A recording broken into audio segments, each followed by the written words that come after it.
몸 받기 힘드나 지금 받고 있으며 불법 듣기 힘드나 지금 듣고 있으니 이 몸 받은 금생에 제도 못되면 언제 또 생을 받아 이 몸이 제대했소냐.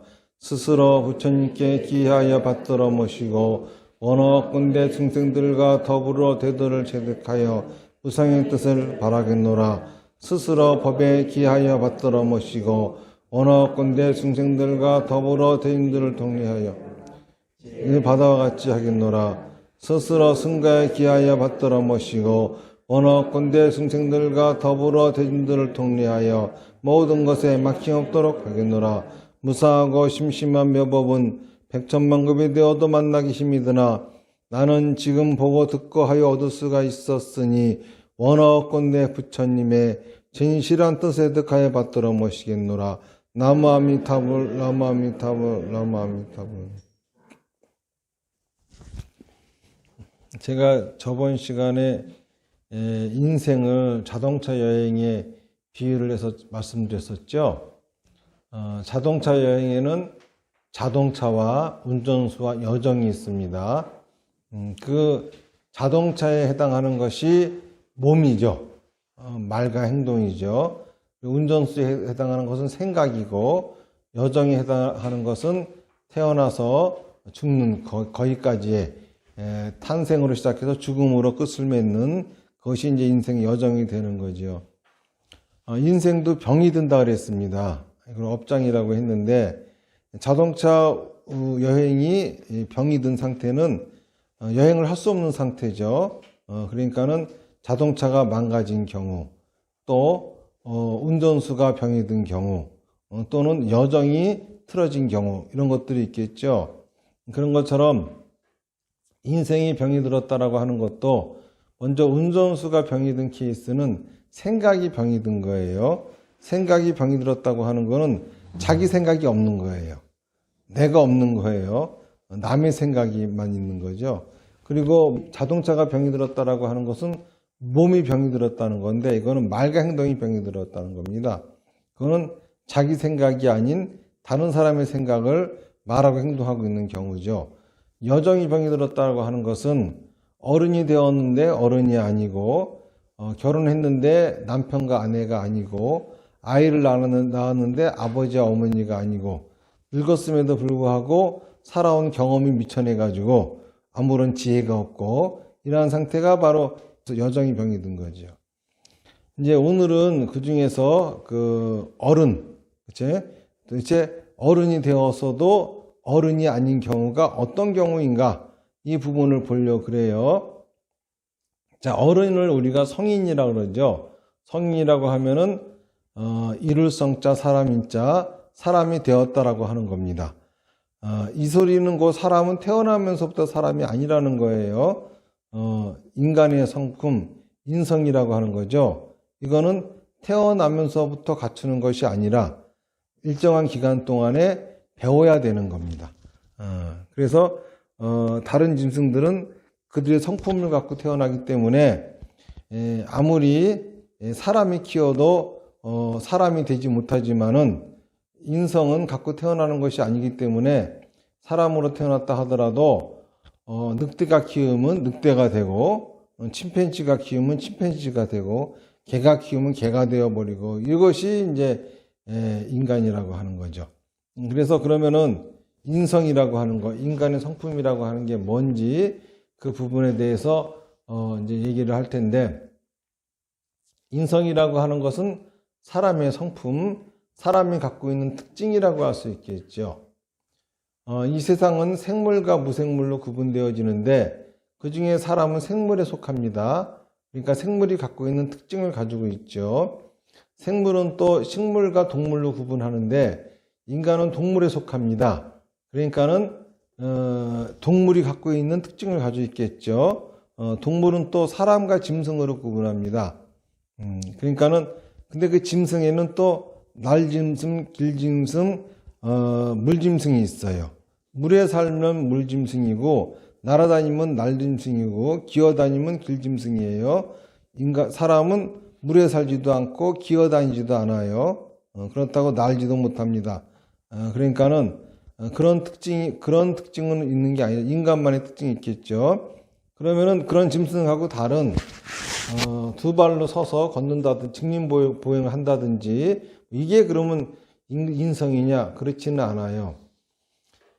동물들, 식물들 다 그 개체들은 그 개체만의 독특한 특징이 있습니다. 생김새라든지 그 똑같은 길짐승 중에서도 호랑이와 토끼는 생김새가 다르잖아요. 사슴과 늑대 다 생김새가 달라요. 이렇게 생김새가 다른 특징에 불과한 것이지 이런 것을 인성이라고 하지 않아요. 인성이라고 하는 것, 그 짐승의 특징이라고 하는 것은 그들의 생존 전략이 되는 거죠. 그러면 인간의 생존 전략은 뭘까요? 인간이라고 하는 존재는 상당히 나약합니다. 보면은 그 동물들 중에서도 가장 나약할 때가 언제냐 하면은 새끼를 베고 있을 때예요. 그리고 새끼를 키워가는 과정. 다시 말해서 임신과 육아. 이때에 이 암컷 이것은 가장 치명적인 약점을 갖고 있는 거죠. 이때 가장 잘 많이 먹힙니다. 그래서 짐승들도 보면은 새끼 때 많이 먹히잖아요. 그러다 보니까는 그들은 전략이 새끼를 많이 낳아요. 많이 낳아가지고 그 중에 넷은 죽더라도 남아있게 만들죠. 또 그들은 이 육아 과정도 굉장히 짧아요. 다시 말해서 금방 성체가 되어 버립니다. 닭 같은 경우는 한 두세 달만 지나면 성체가 돼요. 몇 달 안 지나도. 개 같은 경우도 한 1년만 지나도 성체가 됩니다. 그런데 사람은 안 그래요. 그리고 또 그 새끼를 배에 담고 있는 기간도 짐승들은 짧아요. 그런데 인간은 무려 10개월 가까이 뱃속에 넣어둡니다. 엄청나게 10개월 동안은 거의 이제 다른 짐승들에 보면 이 먹잇감이 되는 거죠. 거기다가 또 낳아 놓다고 해가지고 바로 성장도 안 해요. 10년은 키워야 됩니다. 요즘은 20년, 30년 키워도 어른이 못 되죠. 자기 앞가림 못 합니다. 인간들은 이렇게 약해요. 그런다고 해가지고 다른 짐승처럼 빨리 달릴 수도 없어요. 또 날카로운 이빨도 없고 무기도 아무것도 가진 게 없습니다. 뭐 손톱 해봐야 뭐 별거 없고. 그러니까는 어떻게 보면은 인간은 이 동물에 비교하면은 동물들 중에서 동물 그룹 안에서 가장 나약한 존재고 항상 모든 거한테 잡혀먹을 수밖에 없는 존재예요. 이게 이제 멸종을 하는 거죠. 그럼에도 불구하고 만물의 영장이 되어 있습니다. 그러면 도대체 인간이 어떻게 만물의 영장이 되어 있을까요? 이 짐승하고 인간하고 다른 점은 인간은 자기에게 주어진 환경에 만족하지 않아요. 거기에 적응하려고 하지 않아요. 짐승들은 있잖아요. 환경에 적응하기 위해서 자기를 변화시켜 왔어요. 이게 뭐죠? 진화입니다. 짐승들은 진화의 과정을 거치면서 자기가 자기 환경에 적응해 왔어요. 그런데 인간은 진화하지 않았어요. 인간은 거꾸로 환경을 인간에게 맞추지 않으면 살 수가 없었어요. 인간한테 주어진 환경은 아주 극악하거든요. 만약에 인간이 짐승들처럼 환경에 적응하면서 진화를 했다고 하면은 아마 다 멸종했을 겁니다. 그렇지 않고 인간은 자기가 처한 환경을 바꾸려고 했어요. 이게 큰 차이죠. 지금도 자기 개발하려고 하는 사람도 있어요. 진화하겠다는 거죠. 그렇게 개발을 해봤자 평생 있잖아요. 발전해봤자 그 모양이야. 자기 개발할 일이 아니죠. 자기를 바꿀 일이 아닙니다. 뭘 바꿔야 됩니까? 환경을 바꿔야 되는 거야. 무슨 말인지 아시겠죠? 그러니까 이렇게 다른 거예요. 짐승들은 생존 전략이 자기를 바꾸는 거였고 인간은 환경을 바꾸는 거였어요. 자, 그러면 인간이 어떻게 해서 환경을 바꿨을까라고 하는 걸 생각해 볼 필요가 있습니다. 뭘 했냐면 인간은 있잖아요. 주변의 사물들하고 소통하기 시작했어요. 주변의 모든 거하고. 여기에 바로 인성이에요. 인간의 생존 전략은 소통입니다. 소통, 주변하고 소통하는 거예요. 그러니까 인간의 성품은 뭐냐? 소통이에요. 어른이 됐다고 하는 것은 소통할 줄 아는 상태가 된 거고, 아직 어른이 아닌 거는 소통할 줄 모르는 거예요. 주변하고. 자, 그러면은 소통의 근본은 뭘까요? 왜 소통이 필요할까요? 우리 인간은 살 수가 없었어요. 자, 살기 위해서는 소통해야 되는 겁니다. 그러면 이 소통의 목적은 뭘까요? 요청입니다. 나 좀 살려줘. 나 좀 도와줘. 요청이에요. 소통의 근본은 요청입니다. 이거 잘 아셔야 돼요. 근데 요청을 하기를 꺼리는 사람들, 남한테 뭔가 부탁하고 요청하는 걸 싫어하는 사람들, 이 사람들은 아직 사람이 되지 않았다는 소리예요. 아직 어른이 안 됐다는 소리입니다. 자, 보실래요? 인간에게는 호랑이와 같은 날카로운 이빨이나 거대한 힘이 없었어요. 그래서 인간은 누구에게 요청을 했죠? 돌멩이한테 요청했습니다. 돌한테 가가지고 네가 나에게 날카로운 이빨이 되어달라. 그러면서 돌도끼를 만들고 돌창을 만들었어요. 돌팔매질을 하고. 그렇잖아요. 옆에 요청을 한 거잖아요. 돌한테. 또 빨리 달릴 수 없으니까는 말한테 요청을 했어요. 나 좀 태워서 달려달라. 그러면서 그 누구보다도, 그 어떤 짐승보다도 빠르게 달릴 수 있게 됐습니다. 어디 거기만 머물렀을까요? 밤중에는 편히 쉬어야 돼. 그러니까는 개한테 요청을 한 거야. 나 자는 동안 네가 나를 지켜달라고. 이런 식으로. 주변에 있는 식물들에게 요청을 하면서 농사가 시작이 되었고, 그렇죠? 여러 짐승들에게 나의 먹이가 되어달라고 하면서 그러면서 가축을 기르기 시작했고, 뭐죠 이게? 소통이에요. 소통의 근본은 요청입니다. 무슨 말인지 아시겠죠? 그런데 잘 보면은 요청하면은 자, 요청을 하는 사람하고 요청을 받아들이는 사람이 있겠죠? 요청을 하는 사람하고 요청을 받아들이는 사람 중 누가 더 우월할까요? 요청하는 사람이 좀 모자란 거고, 요청을 받아들이는 사람은 우월하잖아요. 그러니까 누가 나한테 요청한다고 하는 건 으쓱한 거죠. 누가 나한테 요청을 하는 걸 받아들인다고 하는 건 유쾌한 일입니다. 그래서 인간은 근본적으로 다른 사람의 요청을 들어주는 걸 좋아해요. 아주 본능적으로. 애들 보세요, 애들. 신부름 시키면 너무 좋아해. 너 이것 좀 해줄래? 그러면 막 신나가지고 막 뛰어다니면서 해줍니다. 왜 그러냐면은 자기가 잘난 것 같거든. 자기가 우월하거든요. 굉장히 기분 좋아한다고. 자, 보면 이렇게 요청을 받아들인다라고 하는 거는 되게 행복한 일이기 때문에 누군가가 요청해주면 누구나 다 흔쾌하게 할 수 있습니다. 이게 근본인데, 자, 그러면 누구나 흔쾌하게 받아들여진 요청을, 그죠? 우리는 그러면 너무 기분 좋게 할 수 있겠죠?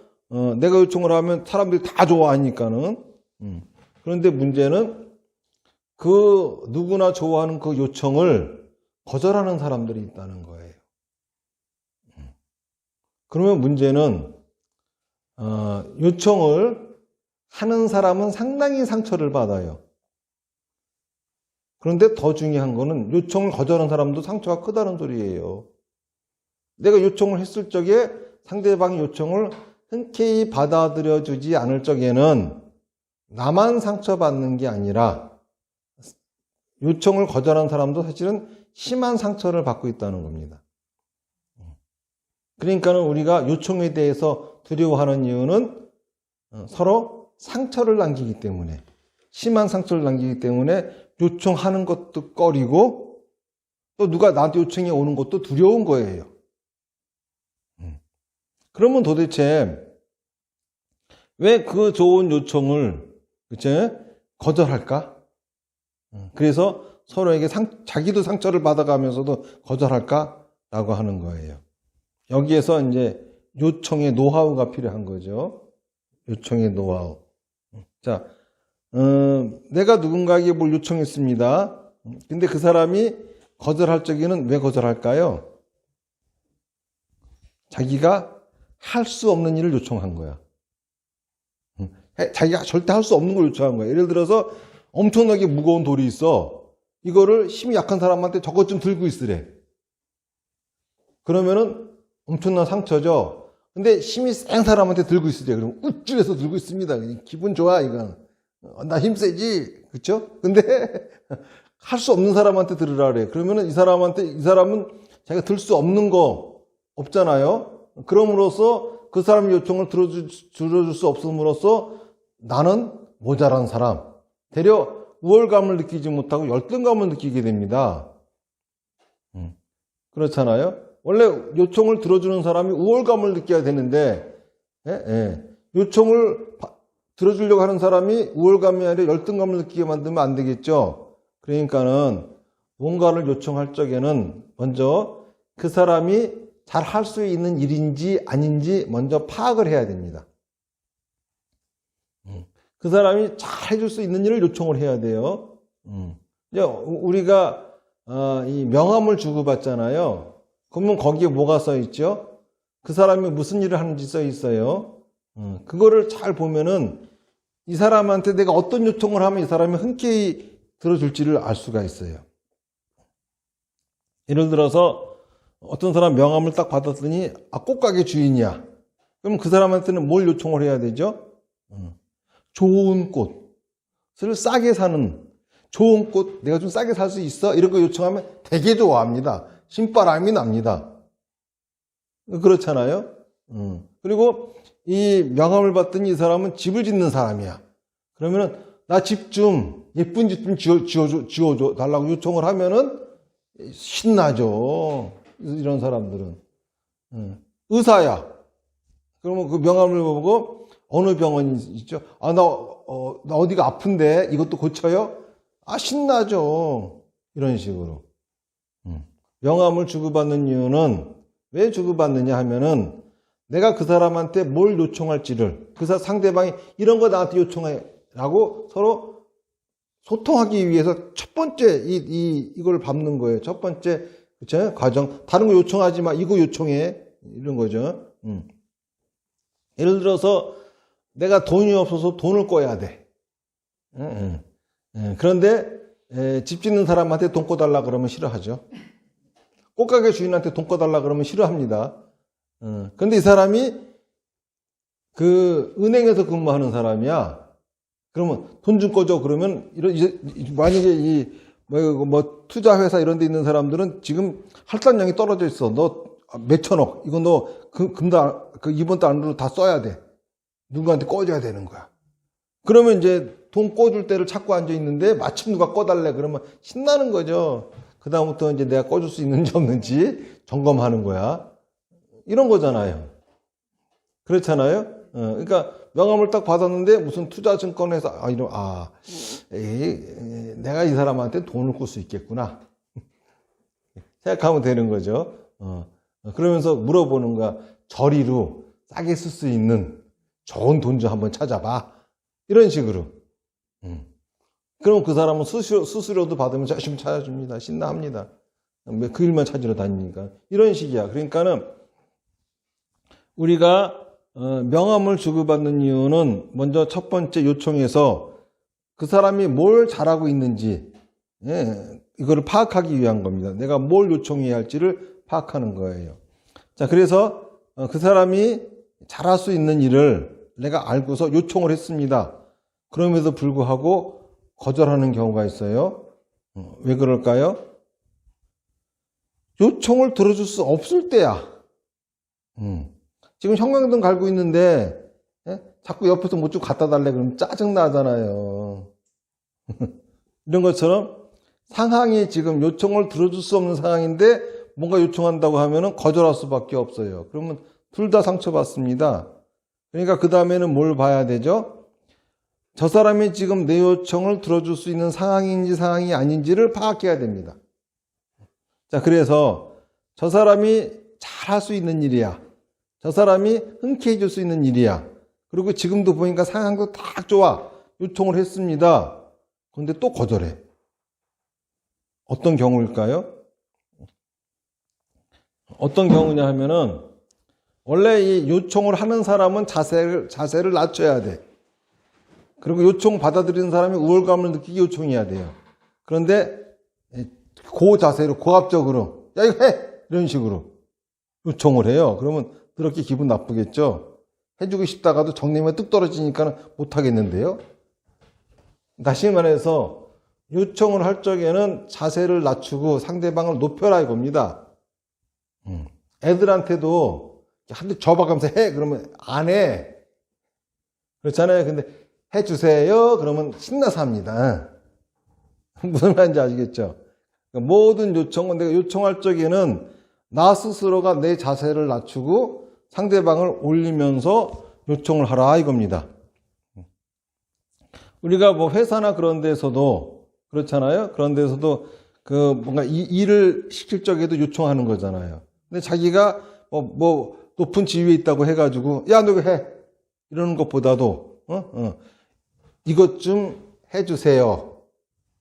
해주세요가 더 기분 좋죠. 뭔가 일을 시킬 적에도 자기를 낮춰가면서 하는 게 이게 이제 바람직한 요청법이겠죠. 자, 그 사람이 잘할 수 있는 일을 잘할 수 있을 적에 그 상황이 딱 되었을 적에 내가 나를 낮추면서 요청을 했습니다. 그런데도 상대방이 안 들어줄 때가 있어. 어떤 케이스일까요? 강요하는 거야. 말은 부드럽게 하는데 거의 거절할 수 없는 상황을 만들어 놓고 하라 그래. 짜증나죠. 애가 막 땡깡 써봐. 그러면은 뗐으면 진짜 해주더라도 기분 더럽죠. 그런 것처럼 거절하지 못하게 이 강요를 하는 거야. 이런 경우는 기분 나빠서 못합니다. 그러니까는 요청할 적에는 그 사람이 잘할 수 있는 일을 그 사람이 해줄 수 있는 상황에 내가 자세를 낮추면서 상대방이 흔쾌히 거절해도 상처를 받지 않게끔, 그쵸? 그렇게 거절해도 상관없다라고 하는 그 사람이 흔쾌히 거절할 수 있는, 해도 되게끔 그런 식으로 요청을 해야 됩니다. 되게 이제 그렇게 요청을 하면은 모든 사람들이 요청을 받아들여주는 케이스가 많겠죠. 내가 저 사람이 잘할 수 있는 일을 내가 그 사람이 해줄 수 있는 상황에 내가 자세를 낮추면서 또한 강요를 하지 않으면서 정중하게 요청을 했어요. 그런데도 거절해. 어떤 경우일까? 뭘 요청하는지를 몰라. 그 사람이 한 요청에 내가 뭘 해줘야 되는지를 몰라. 이게 두리뭉실하게 뭔 말인지 몰라. 이걸 하라는지 저거 하라는지 두리뭉실하게. 그러니까 예를 들어서 우리의 잃어버렸는데 찾아주세요. 뭘 하라는 거야? 그래. 그럼 내가 뭘 해야 되죠? 이렇게 또 물어봐야 돼. 그게 아니라 우리 애가 잃어버려서 그러는데 경찰에 신고 좀 해주세요. 라든가, 그치? 우리 애 찾으러 나가는데 같이 좀 벽보 좀 붙여주세요. 라든가, 우리 애 잃어버렸는데 어디 좀 찾아주세요. 이런 식의 요청을 하면은, 뭘 내가 해야 할지를 아니까 움직이잖아요. 그런데 뭘 해야 할지를 모르게 요청을 하는 경우가 있어. 두리뭉실하게. 그러면 상대방도, 뭘 하라는 거야, 도대체. 그래서 이제 쭈삣쭈삣 하다가, 슬그머니 이제 도망가겠죠? 그러니까, 요청사항이 분명히 해야 됩니다. 이렇게, 그 사람이 잘할 수 있는 일을 잘할 수 있을 적에, 또 내가 자세를 낮추면서 강요하지 않고, 요청사항을 분명히 하면서 요청을 했어요. 그러면 상대방이, 요청을 갖다가, 들어서 내가 원하는 걸 해줬어요. 근데 문제는 해줬는데 기분이 나빠. 그래서 고마운 생각이 하나를 안 나요. 재수없어. 왜 그럴까요? 그 사람이 내 말귀를 못 알아듣고 엉뚱한 짓을 해놨어. 그렇잖아요. 그러면은 항상 그러기 때문에 누가 나한테 요청을 했을 적에는 내가 이거를 하면 되겠죠? 라고 확인을 해야 돼. 그렇잖아요? 그래서 이런 것들이 이제 시스템화 되어 있는 게 군대예요. 군대는 무조건 복창하고 해야 돼. 명령에 복창부터 해야 돼. 그러니까 확인하는 거거든. 상대방도 얘가 지금 그 명령을 제대로 받아들였는지 받아들이지 않았는지 확인을 해야 돼. 그러니까 무조건 복창을 하게 만들어 그냥. 다시 한번. 그런 것처럼 요청을 받아들인 사람은 복창을 해야 돼. 다시 한번 그 사람에게 이거를 하면 되겠죠? 라고 확인을 하고서 해줘야 됩니다. 그리고 이제 요청을 거절해야 할 때도 있겠죠. 요청을 거절할 적에도 그냥 안 돼요 이래버리면 서로 상처를 받겠죠. 그게 아니라 내가 당신의 요청을 받아들여서 최선을 다해가지고 하려고 했지만은 어쩔 수 없이 이거는 내 힘으로 못하는 겁니다. 할 수 없는 겁니다. 라고 하는 거를 명확히 해줘야 됩니다. 다시 말해서 요청을 내가 거절하면 내가 상처받는 것도 중요하지만은 상대방도 상처받을 수 있다는 걸 생각해가지고 해야 하는 거죠. 그렇기 때문에 소통의 근본은 요청이에요. 그러면 그 요청을 우리가 하고 또 받아들이고 거절하고 이 부분에 대해서 잘 할 줄 알아야 소통을 할 수 있다는 거고, 그리고 또 소통을 제대로 할 줄 알아야 이걸 사람이 되었다, 어른이 되었다라고 할 수가 있어요. 어른이 되었지만은 제대로 요청할 줄 모르는 사람들 큰 문제죠. 이 사회에는 그 리더가 있어요. 리더십이라고 하는 게 있죠. 남들 리더하는 사람. 자, 남들을 리더하는 사람은 요청을 하는 사람일까요? 남의 요청을 들어주는 사람일까요?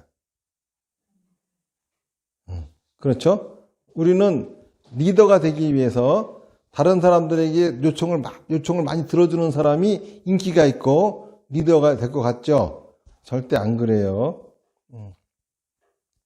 예를 들어서 학교에서 어떤 친구가 그림을 그리고 있어.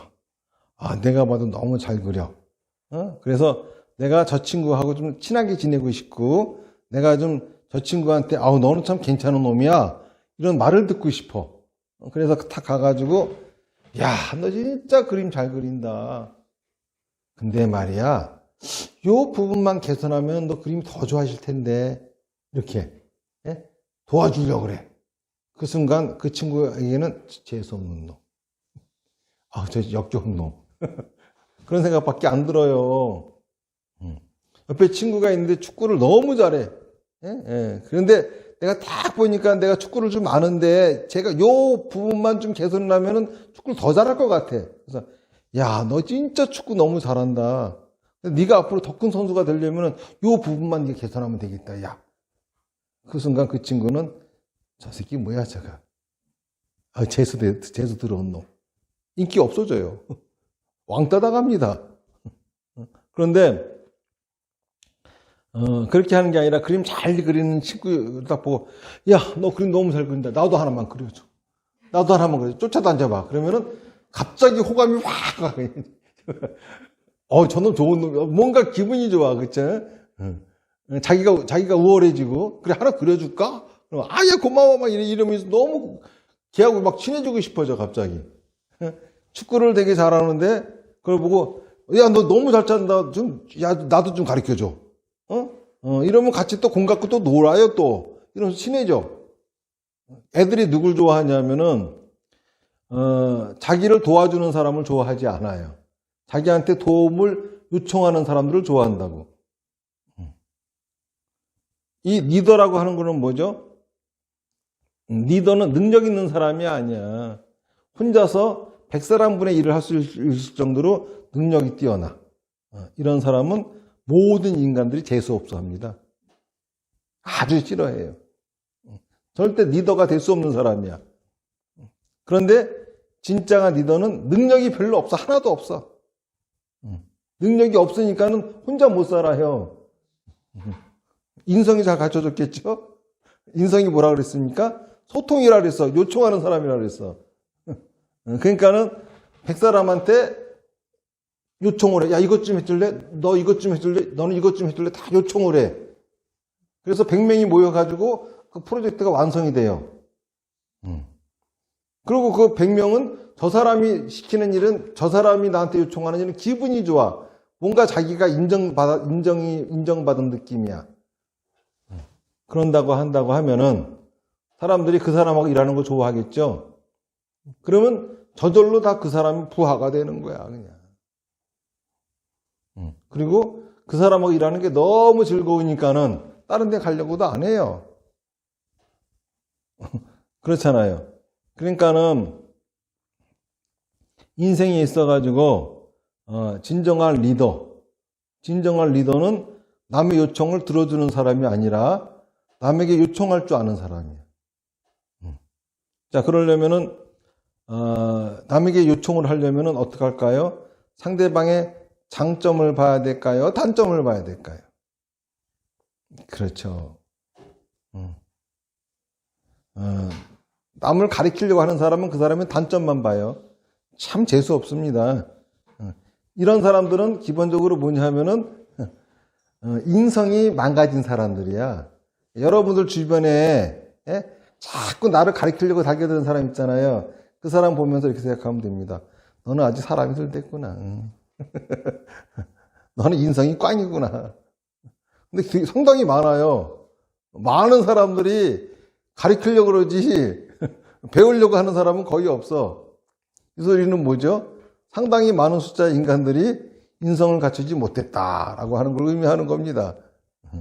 그러니까 내가 제대로 사람이 되기 위해서는 누군가에게 가르칠 것이 아니라 누군가에게 요청하는 거를 배워야 돼요. 나 자신을 낮출 줄 알아야 됩니다. 상대방이 지금은 나를 무시하겠죠?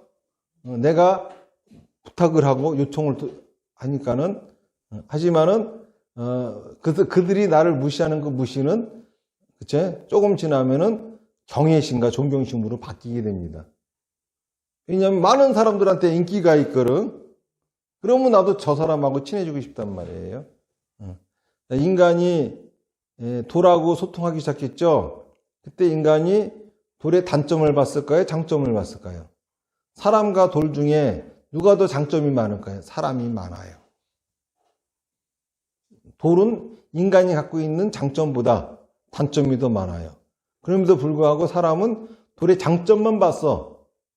그래서 돌도끼, 돌칼, 돌화살, 돌창 이런 것들을 만들 수가 있었죠. 인간이 말하고 비교하면은 말보다, 그치? 말에 비하면은 장점이 많을까요? 단점이 많을까요? 당연히 사람은 말보다 장점이 많아요. 그럼에도 불구하고 말의 장점 딱 하나만 본 겁니다. 그렇잖아요. 그러니까는 인성을 갖춘 사람, 소통을 잘하는 사람이 되려면은 주변 사람들에게 그들의 단점을 보려고 할 것이 아니라 주변 사람들의 장점을 보려고 그래야 돼요. 저 사람은 어떠한 좋은 점이 있는가? 이거를 가지고 사람들은 아부한다 그러죠. 좀 아부 좀 하고 사세요. 사실은 그게 아부가 아니에요. 상대방의 단점은 보이지 않고 상대방의 장점만 보인다고 하는 거는 절대 아부가 아니에요. 진짜 아부는, 그쵸? 아부는, 상대방의 그 단점, 그쵸? 그거 가지고도 이렇게 하는 게 자꾸 아부죠. 무슨 말인지 아시겠습니까? 별로, 그렇게까지 할 필요가 없는데, 그러는 게 아부죠. 누가 지나가면서 나한테 내 장점을 제대로 칭찬해 준다고 하면은, 단순한 칭찬에 그치지 않고, 그걸로 인해서 도움을 청한다고 하면은, 얼마나 기분 좋습니까? 그렇잖아요. 그런데 아부는 그 사람 기분 좋게 하려고 도움을 청하는 것도 아니고 자꾸 그것만 들먹이면서 알랑방구 끼는 거예요. 이게 아부예요. 무슨 말인지 아시겠죠? 그러니까 제대로 사람하고 소통하는 사람이 되려면은 다른 사람에게 요청할 줄 아는 사람이 돼야 됩니다. 자, 그런데 그렇게 노력해도 도저히 안 돼. 그건 왜 그럴까요? 인생이 병든 거예요. 요청할 수 없는 이유, 업장 때문에 그래요. 생각과 말과 행동이 병이 들었기 때문에 그렇습니다. 자, 생각과 말과 행동이 병이 들었다고 하는 거는 뭐죠? 생각이 내 생각이 없어요. 그렇잖아요. 내 생각이 없다는 말은 내 요청이 없다는 소리야. 그렇잖아요. 요청이 없으니 요청을 할 수가 없는 거죠. 요청을 할 수가 없으니 소통이 안 되는 거죠. 또 내 생각이 없어. 상대방의 요청도 알아차리지를 못해. 받아들여오지도 않잖아요. 상대방이 뭔가 요청을 하면은 나는 온통 생각하는 게 그 요청을 갖다가 저 사람이 나를 비난하는지 아닌지. 그래가지고 자꾸 뭐가 요청이 오는데 요청은 들리지 않고 자기 방어하기에 급급해. 이게 뭐예요, 이게? 병들어서 그런 거예요. 이게 인생이 병든 거예요. 이런 상태에 살다 보면은 주변에 아무하고도 소통이 안 돼요. 그러니까 어떻게 했죠? 외로워요. 자기만의 방 안에 갇혀가지고 끙끙거리며 삽니다. 주변에 소통을 못하니 발전이 없지요. 인간은 혼자서 잘 살 수는 없습니다. 주변에 도움을 받아야 잘 살 수가 있어요. 그러면 주변하고 소통해야 되는데, 그러려면 주변한테 요청해야 되는데, 또 주변의 요청도 받아들여야 되는데, 요청도 할 줄도 모르고, 주변의 요청도 받아들일 수가 없어요. 왜 그렇습니까? 자기 생각이 없으니까. 오로지 다른 사람에게 내가 어떻게 비춰지는지만 중요하지, 내가 제대로 살아가야 되겠다는 생각은 없어요. 이게 문제죠. 그래서 인성이라고 하는 것은 소통입니다. 소통이라고 하는 건 요청입니다. 이거는 이제 우리가 이렇게 배워 나가야 돼요. 하는 방법은 다음 시간에는 이 요청하는 법, 소통하는 법, 인성이라고 하는 거를 어떤 나이에 어떤 과정을 거치면서 배우는 것인지 여기에 대해서 이제 말씀을 드릴 겁니다. 그런데 그런 이제 교육을 받지 못할 수도 있고 잘못된 교육을 받을 수도 있고 잘못된 환경 속에서 이런 것들이 망가지면은 이게 바로 업장이 되는 거고 다시 말해서 생각과 말의 행동이 병이 들게 되는 거죠. 이거를 자기 스스로 고쳐지지 않는다면은 심한 거니까는 치유를 받아야 됩니다. 업장 소멸을 해야 되는 겁니다. 자, 오늘 얘기는 여기까지 하고